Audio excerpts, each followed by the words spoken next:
कोटपुतली बहरौर क्षेत्र के कीरतपुरा गांव में एक दिल दहला देने वाली घटना में 3 साल की मासूम चेतना पिछले 58 घंटों से एक बोरवेल में फंसी हुई है। इस घटना के बाद से प्रशासन ने मौके पर पहुंचकर रेस्क्यू ऑपरेशन तेज कर दिया है। देर रात कोटपुतली बहरौर की जिला कलेक्टर कल्पना अग्रवाल मौके पर पहुंची और रेस्क्यू ऑपरेशन की स्थिति की जानकारी ली।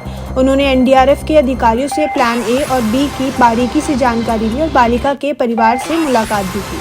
कलेक्टर ने कहा कि रेस्क्यू ऑपरेशन लगातार जारी है और जल्द ही मासूम चेतना को बोरवेल से बाहर निकाला जाएगा। वह देर रात से लगातार मौके पर ही मौजूद है। कहा बताया जा रहा है कि रेस्क्यू थोड़ा सा लेट चालू हुआ है और उसको लेकर काफी नाराजगी देखी जा रही है ग्राउंड। आप मौके पे पहुंचे, आपने अभी जानकारी ली, क्या कहना चाहेंगे?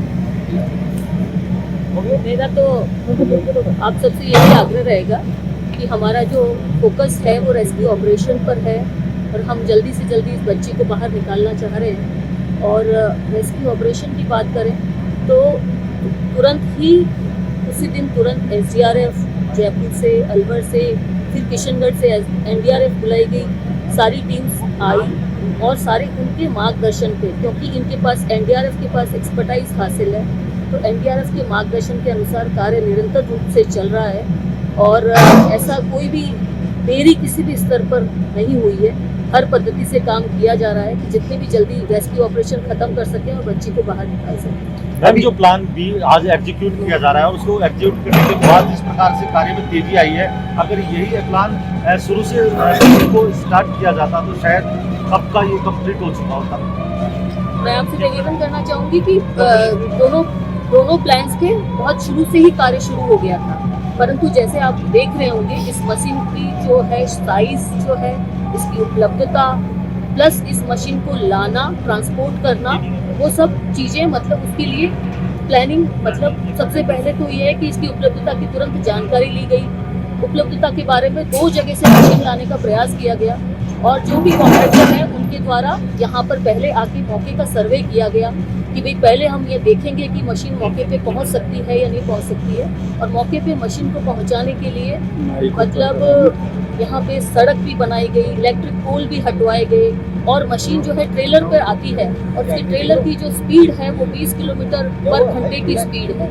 और मशीन को जहाँ पे कहीं किसी प्रोजेक्ट में कार्य कर रही थी उस प्रोजेक्ट से मशीन को हटाना, उसको समेटना और यहाँ आकर भी मशीन को असेंबल करना पड़ता है। असेंबलिंग में और सब चीज़ों में ये जैसे कि आप सामने देख रहे हैं इस मशीन की साइज, इसका ट्रांसपोर्टेशन जितना जल्दी था उतना संभव हमने किया। और बाकी कौन सी पद्धति सही रहेगी ये एनडीआरएफ के जो अधिकारी हैं वो एक्सपर्ट हैं, इनको जैसा ठीक लग रहा है कि कभी इनको ए पद्धति समझ आ रही है तो ए पद्धति पे काम कर रहे हैं, प्लान ए पे काम कर रहे हैं। कभी प्लान ए यदि मुश्किल लगता है तो फिर ये प्लान बी पे काम कर रहे हैं। तो इस तरह से हम ये नहीं कह सकते कि प्लान बी वाला शुरू से ही कर देना चाहिए था, या क्योंकि ये एक्सपर्ट्स हैं और पूर्व में इस तरह के इन्होंने मौका पे कई सारे ऑपरेशन किए हुए हैं, तो जिनके दिशा निर्देशानुसार कार्य कर रहे हैं। हम सबकी यही कोशिश है, आप सब भी इसी कोशिश में, इसी दुआ में लगे हुए हैं कि बच्ची जल्दी से जल्दी बाहर आए। मैं समझती हूँ आप लोगों ने सबने इसके लिए बहुत हमें सहयोग भी प्रदान किया है। छिपा बड़ौद अमृतखेड़ी निवासी पप्पूलाल गुज्जर की संदिग्ध अवस्था में हुई मौत का मामला अब तूल पकड़ता जा रहा है। इस मामले में न्याय की मांग को लेकर बुधवार को एक विशाल कैंडल मार्च निकाला गया। मार्च में मृतक के परिजन, दोस्तों और स्थानीय लोगों ने बड़ी संख्या में भाग लिया। प्रदर्शनकारियों ने पुलिस प्रशासन के खिलाफ नारेबाजी करते हुए निष्पक्ष जांच की मांग की है। इससे पहले मृतक के परिजनों ने उपखंडाधिकारी के कार्यालय के बाहर धरना दिया था और मुख्यमंत्री को भी ज्ञापन सौंपा था। कांग्रेस नेता प्रेम सिंह मीना ने भी इस मामले में हस्तक्षेप करते हुए निष्पक्ष जांच की मांग की है। ये मांग है इन पप्पूलाल को हत्यारा, उनको जेल में जाना चाहिए और इसको मार के बल्डा में टांग दिया इस हत्यारों ने, जिसकी सजा होना चाहिए, इनका न्याय मिलना चाहिए। हम 1 महीना से हमारी जान तड़प रही इस कारण न्याय का चक्कर में। कब से आप मांग पे अड़े हुए हो? कब से? 1 महीना से अड़े हुए हैं हम इस चक्कर में। लाल के जो हत्यारे हैं पुलिस निष्पक्ष जांच करके उनको सजा दिलाए। पप्पू लाल की पत्नी से उसका प्रेमी ने तो मिलकर हत्या की है, उनको पुलिस ट्रेस करे, जांच करके उनकी जो भी बीटीएस लोकेशन निकाल के जो भी सिस्टम है, ये हमारी मांग है। यदि मांगे पूर्ण नहीं की जाती तो क्या है? तो आगे हाँ आगे हमारा आंदोलन उग्र होगा। उसको मार दिया गड्ढा और में क्या फेंक कुछ दिया, होया? पेड़ में टांग दिया, पेड़ में टांग दिया चोला काम पग लटक रहा जंगल धरती में। पे दरिया पग तो अनुके दिख फांसी लगा मरियो कहीं फांसी लगा मरियो। टोंक शहर में हुई चाकूबाजी की घटना के खिलाफ सैनी समाज और स्थानीय लोगों ने सड़कों पर उतरकर विरोध प्रदर्शन किया। बड़ी संख्या में लोग पैदल मार्च निकालते हुए कलेक्ट्रेट पहुंचे। प्रदर्शनकारियों ने बताया कि शहर में कुछ लोग पार्किंग के नाम पर अवैध वसूली कर रहे हैं और कल विनोद सैनी नामक व्यक्ति पर जानलेवा हमला किया गया। प्रदर्शनकारियों ने कलेक्टर को ज्ञापन सौंपकर आरोपियों के खिलाफ सख्त कार्रवाई की मांग की है। माली महासभा और स्थानीय लोगों ने भी इस घटना की निंदा करते हुए घायल को न्याय दिलाने और अवैध वसूली पर रोक लगाने की मांग की है। कोतवाली थानाधिकारी भंवरलाल वैष्णव ने बताया कि पुलिस ने इस मामले में 4 लोगों को गिरफ्तार कर लिया है और जांच जारी है। उन्होंने आश्वासन दिया कि अवैध वसूली पर रोक लगाने के लिए कदम उठाए जाएंगे। मामला ये है कि पार्किंग स्थल पे चाय की दुकान लगाते हैं कुछ बच्चे, थोड़ा सा आगे जाके उनके आपसी विवाद हुआ और एक बच्चे पे गंभीर रूप से चाकू से 8-10-15 लोगों ने मिलकर हमला किया गया। रात को FIR हुई है, पुलिस ने 4 लोगों को तो गिरफ्तार कर लिया जैसा डिप्टी साहब बता रहे हैं, लेकिन इस कांड में 4 से अधिक लोग हैं, लगभग 10 से 12 लोग हैं और आए दिन वह इस तरह के अपराध करते थे, आदतन अपराधी हैं। एक तो पार्किंग के ठेकों को हम निरस्त करने की डिमांड करिए, या पार्किंग ठेका बिल्कुल निरस्त करिए, तो उसकी आड़ में अवैध वसूली हो रही है, अवैध धंधे हो रहे हैं और जो इस घटना में बाकी लोग थे उन सबको भी गिरफ्तार करिए जो शहर का अमन चैन बना रहे हैं।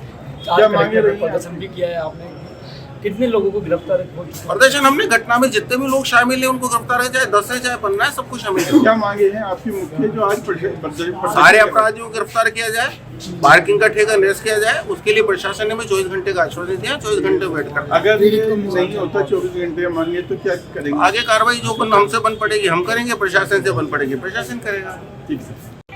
महासभा जिलाध्यक्ष टोंक। देखिए किस तरह का आक्रोश है समाज में, जो तरह की वारदात हुई है कल और कार्रवाई को लेकर क्या मांग है? समाज के अंदर भयंकर आक्रोश है। ये आए दिन हमारे के टोंक में इन मेलों के आड़ में क्या है, कुछ शरारती तत्व आम लोगों को परेशान करते हैं। जहाँ की ये घटना स्थल है, उस घटना स्थल का जो अपने बाइक गाड़ियाँ खड़ी करते हैं उसका टेंडर अंदर का दिया जाता है, ना कि बाहर पे। लेकिन ये लोग अवैध चोट वसूली करके 40-50 जो भी कोई निर्धारित राशि नहीं होती वो पैसे मांग कर आमजन को परेशान करते हैं। किस तरह की घटनाएं आज क्या मांग की गई है? इस लड़के की पिछले 2 महीने से वहाँ चाय की थड़ी है, ये चाय बेचता है और उस घटना स्थल के दिन भी वो चाय देने वहाँ पर गया हुआ था, लेकिन उसके मिलने वाले कुछ लोग वहाँ चाय पी रहे थे। इस बात को लेकर उन्होंने आपत्ति करके इस पे एकजुट होकर 10-15 व्यक्तियों ने हमला किया है।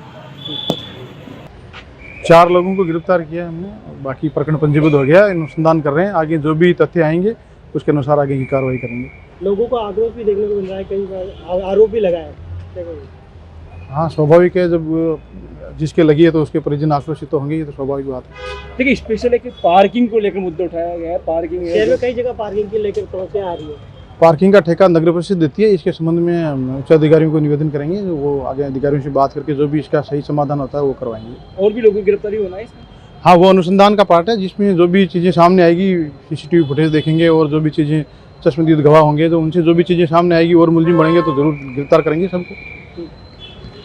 सोजत में भारत रत्न और पूर्व प्रधानमंत्री अटल बिहारी वाजपेयी की 100वीं जयंती के अवसर पर आयोजित कवि सम्मेलन ने लोगों को मंत्रमुग्ध कर दिया। देश भर से आए कवियों ने अपनी रचनाओं से श्रोताओं का दिल जीत लिया। शौर्य पार्क को खूबसूरती से सजाया गया था और कार्यक्रम में बड़ी संख्या में लोग मौजूद थे। कवियों ने देशभक्ति, प्रेम, हास्य और व्यंग्य जैसे विभिन्न विषयों पर अपनी रचनाएं प्रस्तुत की। कार्यक्रम में विधायक शोभा चौहान, नगर पालिका चेयरमैन मंजू जुगल किशोर निकुंज सहित कई गणमान्य व्यक्ति उपस्थित रहे। कार्यक्रम के अंत में कवियों का सम्मान किया गया और स्वच्छ सोजत अभियान का पोस्टर जारी किया गया। किसान कांग्रेस के प्रदेश प्रभारी सत्यवीर यादव, कार्यकारी अध्यक्ष शिव भगवान नागा और सह प्रभारी राहुल इंद्र संधू ने किसान जागृति यात्रा के तहत रायसिंह नगर क्षेत्र का दौरा किया। इस दौरान उन्होंने किसानों से संपर्क किया और भाजपा सरकार की नीतियों पर आलोचना की। पत्रकारों से बातचीत करते हुए सत्यवीर यादव ने कहा कि भाजपा की केंद्र और राज्य सरकार किसानों के साथ लगातार ज्यादती कर रही है। उन्होंने कहा कि यदि सरकार ने किसानों की समस्याओं का समाधान नहीं किया तो किसान कांग्रेस और अन्य कांग्रेस संगठनों द्वारा आंदोलन शुरू किया जाएगा। आज आपके बीच में यहाँ और आगे अब हम बीकानेर जाएंगे ये किसानों के साथ जो मौजूदा सरकार ज्यादती कर रही है उसके खिलाफ एक जागृति यात्रा करने के लिए हम निकले हैं। और हम एक बात कहना चाहते हैं आपके माध्यम से इस मौजूदा सरकार को कि किसान के साथ जो आप ज्यादती कर रहे हो, ना इनको खाद मिल रहा है, ना इनको MSP मिल रही है, ना इनको किसी प्रकार की सुविधा मिल रही है सरकार से, और फिर भी किसान के साथ ज्यादती कर रहे हैं। अगर ऐसा किया तो कांग्रेस, किसान कांग्रेस और कांग्रेस के दूसरे जो संगठन है वो सारे मिलकर के सरकार के खिलाफ हम आंदोलन चलाएंगे। किसी किसान के साथ हम ज्यादती नहीं होने देंगे। नदबई में सराफा व्यापारी जितेंद्र सोनी के साथ हुई लूट की घटना के बाद व्यापारी वर्ग में काफी रोष है। पुलिस द्वारा मामले में कोई ठोस कार्रवाई नहीं किए जाने से नाराज व्यापारियों ने आज सराफा बाजार बंद रखकर विरोध प्रदर्शन किया। व्यापारियों ने मुख्य बाजार में जुलूस निकालकर पुलिस के खिलाफ नारेबाजी की और सीओ कार्यालय पर जाकर अधिकारियों के खिलाफ अपना विरोध जताया। व्यापारियों का आरोप है कि घटना को 10 दिन बीत जाने के बाद भी पुलिस ने अभी तक कोई ठोस कार्रवाई नहीं की है। उन्होंने मांग की है कि आरोपियों को जल्द से जल्द गिरफ्तार करे और लूटा गया माल पुलिस जल्द से जल्द बरामद कर ले।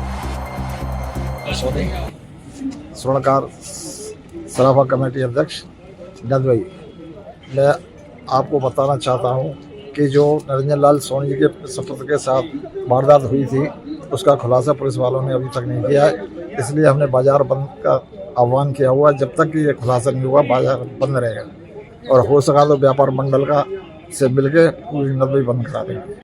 डीग जिले में वीर शिरोमणि महाराजा सूरजमल की 261वीं पुण्यतिथि के अवसर पर एक भव्य अखिल भारतीय कवि सम्मेलन का आयोजन किया गया। इस अवसर पर विभिन्न कवियों ने महाराजा सूरजमल के बलिदान और वीरता पर कविताएं प्रस्तुत की, जिनसे श्रोताओं के दिलों में जोश और गर्व की भावना जागृत हुई।